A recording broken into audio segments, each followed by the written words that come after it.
The most silent woman in the house is often the one everyone calls the strongest.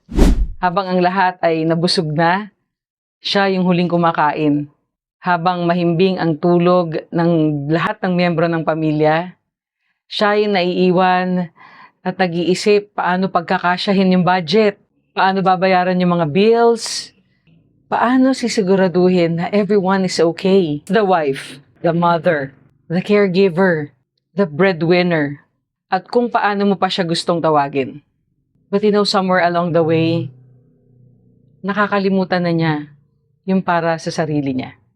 Sa totoo, hindi naman siya humihingi ng medalya. Gusto lang niyang maramdaman na na-appreciate siya ng mga mahal niya sa buhay. Isang simpleng yakap, haplos ng pagmamahal.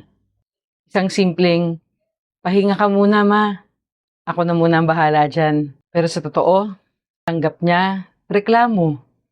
Reklamo sa mga kakulangan ng expectation ng miyembro ng pamilya.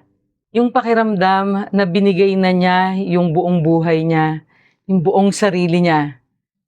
Pero in the end, kulang pa rin. May isang anak lumapit sa kanyang nanay.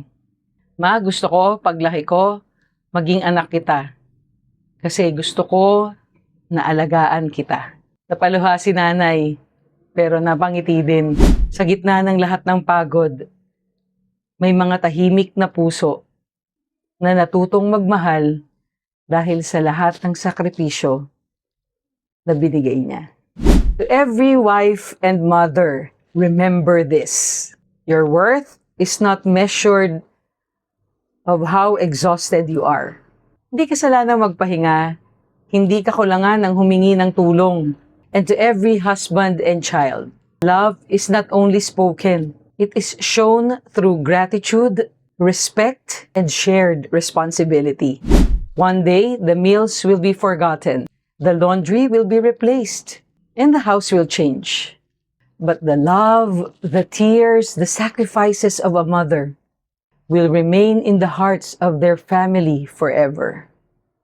Don't wait until she's too tired to smile before you remind her of how much she means to you. Saludo sa lahat ng mga nanay.